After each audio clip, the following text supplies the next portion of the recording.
दर्शकबिन नेकपा एमाले प्रधानमन्त्री पुष्पकमल दाहाल प्रचण्डको राजीनामा माग्नु भनेको भ्रष्टाचार विरोधी अभियान रोक्नु मनसाय भएको बताएको छ। प्रधानमन्त्री पुष्पकमल दाहाल प्रचण्डको सचिवालयले असार 15 गते काठमाडौँमा आयोजित एक कार्यक्रममा सरदार प्रीतम सिंह बारे दिएको अभिव्यक्तिलाई अपव्याख्या गरेको प्रति आपत्ति जनाएको हो। प्रधानमन्त्रीको प्रेस सल्लाहकार गोविन्द आचार्यले एक विज्ञप्ति जारी गर्दै जनयुद्धबाट शान्ति प्रक्रियामा प्रवेश गरे लगत्तै सम्माननीय प्रधानमन्त्री पुष्पकमल दाहाल प्रचण्ड सरदार प्रीतम सिंहको भेटघाट र चिनजान भएको बताएको छ। विज्ञप्तिमा भनिएको छ, प्रचण्डकी जेठी छोरी ज्ञानु दाहाल क्यान्सर रोगबाट संक्रमित भएपछि 67-65 सालमा सिंहको दिल्ली स्थित घरमा बसेर नै उहाँको उपचार प्रक्रिया अगाडि बढेको र छोरीको उपचारका क्रममा उहाँको भारतमा आउजाउ हुने गरेको थियो। सोही क्रममा सिंहका नातिसँग प्रधानमन्त्री प्रचण्डका सुपुत्र प्रकाश दाहालको सम्बन्ध घनिष्ठ बनेको र उहाँको सम्बन्ध औपचारिक मात्र नभएर भावनात्मक एवं पारिवारिक समेत हुँदै आएको थियो। सांसदबाट निर्वाचित प्रधानमन्त्री प्रचण्ड सदैव सङ्घीय सांसदप्रति जवाबदेही रहेको उल्लेख गरेको छ। सांसदमा स्पष्टीकरणको मौका समेत नदिई उहाँको भनाइको आशय विपरीत एकपक्षीय ढङ्गले प्रचार प्रसार गरिने दुर्भाग्य रहेको छ। दलगत राजनीति र लोकतान्त्रिक प्रणालीप्रति नै वितृष्णा सिर्जना गर्न विभिन्न कोणबाट भइरहेको हमला विरुद्ध लोकतन्त्रको रक्षा र सुशासनको प्रतिभूतिका लागि सरकारले चालेका कामबाट केही हुँदैन भन्ने निराशावादी मनोविज्ञाको ठाउँमा गरी हुने रहेछ भन्ने आशलाग्दो वातावरण सिर्जना भइरहेको बेला प्रधानमन्त्री पुष्पकमल दाहाल प्रचण्डको राजीनामा मागिनु भ्रष्टाचार र जनताका पक्षमा सञ्चालित अभियान रोकिने मनस्याइरहेको कुरा स्पष्ट नै छ भन्दै विज्ञप्ति मार्फत नेकपा एमालेलाई यस्तो बताइएको छ। दर्शकबिन यसैबीच यता कोशी प्रदेशमा उद्धव थापाले 4:30 बजे मुख्यमन्त्रीमा दाबी पेश गर्ने भएका छन्। राप्रपाले समर्थन नगरेको छ। कोशी प्रदेशमा नेपाली काङ्ग्रेस संसदीय दलका नेता उद्धव थापाले बिहिबार मुख्यमन्त्रीमा दाबी पेश गर्ने भएका छन्। नेकपा माओवादी केन्द्र, एकीकृत समाजवादी पार्टी र जनता समाजवादी पार्टीका सांसदहरूको पनि समर्थन लिएर थापा बिहिबार 4:30 बजे मुख्यमन्त्रीमा दाबी पेश गर्न प्रदेश प्रमुखको कार्यालय जान लागेका हुन्। प्रदेश प्रमुख परशुराम खपाङले संविधानको धारा 168(2) अनुसार बिहिबार साँझ 5 बजेसम्म मुख्यमन्त्री दाबी पेश गर्न आह्वान गरेका थिए। माओवादी केन्द्र संसदीय दलका नेता इन्द्रबहादुर आङ्वेकोले बिहिबार 4:30 बजे थापाले मुख्यमन्त्रीमा दाबी पेश गर्ने बताएका हुन्। उनले सभामुख सहित 47 जना सांसदको समर्थनमा थापाले मुख्यमन्त्रीमा दाबी पेश गर्ने तयारी गरेको पनि बताएका छन्। कोशी प्रदेश सभाका 93 सांसदहरूमध्ये काङ्ग्रेसका 29, माओवादी केन्द्रका सभामुख सहित 13, एकीकृत समाजवादी पार्टीका 4 र जनता समाजवादी पार्टीका 1 गरी 47 प्रदेशसभा सदस्यको समर्थन थापालाई रहेको छ। काङ्ग्रेसले राप्रपाको पनि समर्थन लिने प्रयास गरे पनि सफल हुन नसकेको अवस्था रहेको हो। बिहिबार बिहानसम्म राप्रपालाई गठबन्धनमा ल्याउन प्रयास गरिएको थियो, तर राप्रपाले समर्थन गर्न नसक्ने बताइसकेको छ। राप्रपा सांसद सबिना बजगाईले सरकारलाई समर्थन नगर्ने निर्देशन आएको समेत बताइएको छ। सरकारका बारेमा निर्णय गर्ने हामी केन्द्रीय अध्यक्षहरूलाई जिम्मेवारी दिएका छौँ। सरकारमा सहभागी नहुने कुरा आइसकेको छ। उनले भनिन्, माथिबाट आधिकारिक निर्णय भने आइ नसकेको हो। काङ्ग्रेसका एक सांसदले पनि राप्रपाले सहयोग गर्न नमानेको पुष्टि गरेका छन्। राप्रपाले तत्काल सहयोग गर्न मानेन, विश्वासको मत लिने दिनसम्म हेरौँ। काङ्ग्रेसका एक सांसदले भने पुरानो सम्बन्ध बिर्सेर राप्रपाले सहयोग गर्यो भने सरकार टिक्छ, नत्र 30 दिनपछि ढल्छ बताएका हुन्।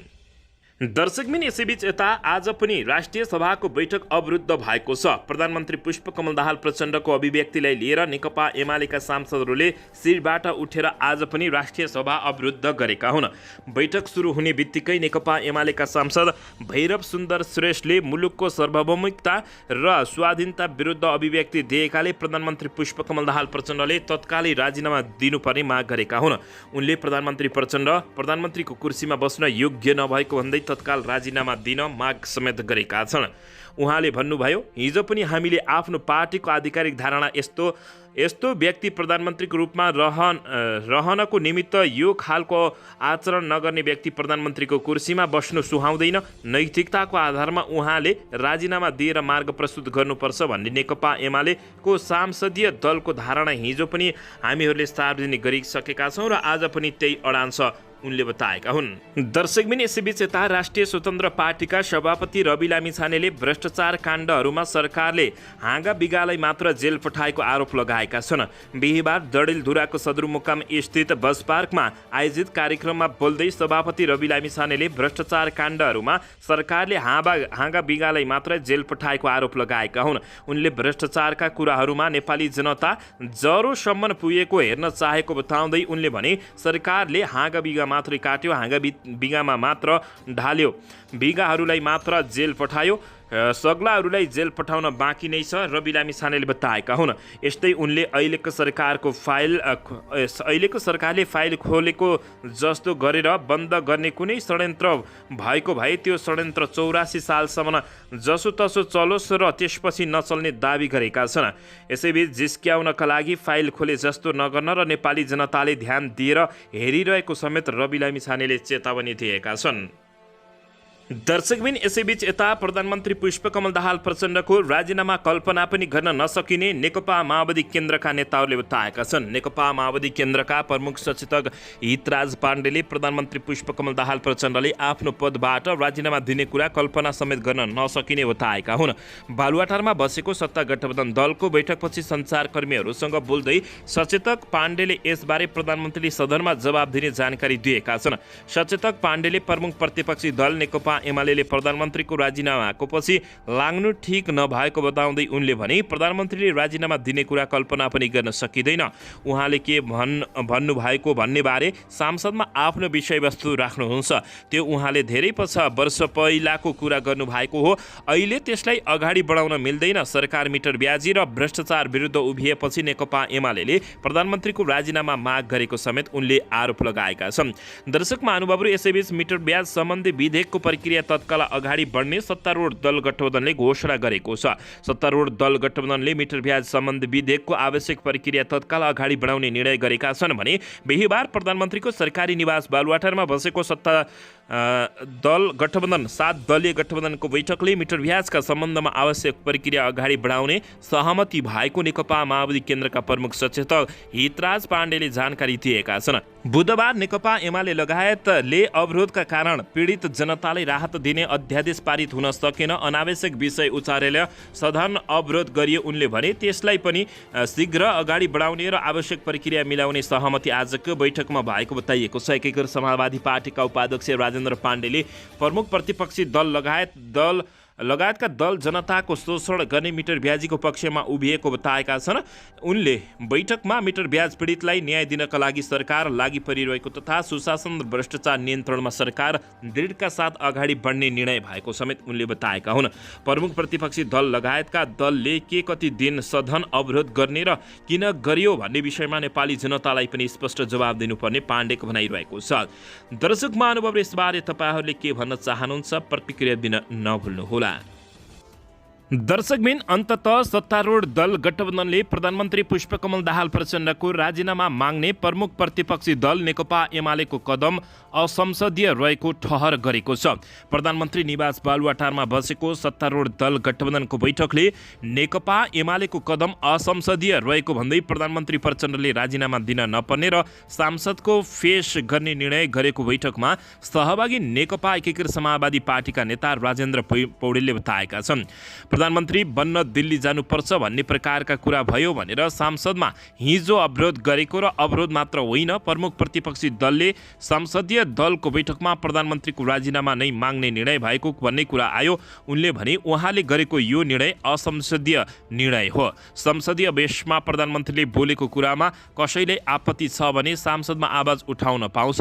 सरदार प्रीतम सिंहले लेखिएको पुस्तक विमोचन कार्यक्रममा प्रधानमन्त्री प्रचण्डले नेपालको सरकार निर्माण गर्दा भारतसँग छलफल हुने गरेको सन्देश जाने गरी अभिव्यक्ति दिएका थिए। त्यो कार्यक्रममा प्रचण्डले भनेका थिए, उहाँ प्रीतम सिंह राजनीतिमा पनि रुचि राख्नुहुन्छ। उहाँले पटक पटक मलाई प्रधानमन्त्री बनाउन धेरै मेहनत गर्नुभएको छ। धेरैचोटि दिल्ली पनि जानुभयो, काठमाडौँमा पार्टी र नेताहरूसँग पनि लगातार छलफल गर्नुभयो। यो भनाइलाई लिएर नेकपा एमाले प्रधानमन्त्री पुष्पकमल दाहाल प्रचण्डको प्रधानमन्त्री पदबाट राजीनामा मागेर संसद बैठक नै अवरुद्ध गर्दै आएको छ। बैठकमा सरकारको नेतृत्व नेतृत्वकर्ता दल नेकपा माओवादी केन्द्रका अध्यक्ष समेत रहेका प्रधानमन्त्री पुष्पकमल दाहाल प्रचण्ड, नेपाली काङ्ग्रेसका सभापति शेरबहादुर देउबा, जसपाका अध्यक्ष उपेन्द्र यादव, एकीकृत समाजवादी पार्टीका उपाध्यक्ष राजेन्द्र पाण्डे, नागरिक उन्मुक्ति पार्टीकी अध्यक्ष रञ्जिता चौधरी, लोसपाका अध्यक्ष महन्त ठाकुर, जनमत पार्टीका अध्यक्ष डाक्टर सीके राउत लगायतका नेताहरू उपस्थित भएका थिए भने सत्तारूढ दल गठबन्धनले प्रधानमन्त्रीको राजीनामा माग्ने नेकपा एमालेको कदम असंसदीय भएको बताएको छ। दर्शकबिन, प्रधानमन्त्रीले अभिव्यक्तिकै कारण राजीनामा दिनु नपर्ने सत्तारूढ दल गठबन्धनले निष्कर्ष निकालेको हो। दर्शक महानुभावहरू, यसैबीच यता नेकपा माओवादी केन्द्रको युवा सङ्गठन वाइसिएलका इन्चार्ज रामप्रसाद सापकोटा देवशिखाले प्रमुख प्रतिपक्षी दल नेकपा एमाले सांसद अवरुद्ध गरेको प्रति लक्षित गर्दै भनेका छन्, सांसद बहस गर्ने थल हो, जुम्बा गर्ने ठाउँ होइन। प्रधानमन्त्रीको राजीनामा नआएसम्म संसद सञ्चालन गर्न नदिने अडान लिइरहेको एमालेलाई वाइसिएल इन्चार्ज सापकोटाले सामाजिक सञ्जाल मार्फत कटाक्ष गरेका हुन्। एमाले विगतमा गरेको भ्रष्टाचार पचाउन नसकेर सांसदमा रमिता गरेको उनको आरोप रहेको छ। सेक्युरिटी प्रिन्टिङ प्रेस खरिदको 70 करोड काण्ड, यति ओम्नी ललिता निवास नक्कली भुटानी शरणार्थी प्रकरण, महाकाली खाएको अपच भएको हो भनेर सरहका गल्तीहरूलाई पनि गल्तीमा पाइने जुम्बा बनाए उनले बताएका छन्। उनले लेखेका छन्, किन गरिमामय सांसद जान्छौ साथी हो, एमाले साथीहरू शरम गर मान, उनले बताएका छन्।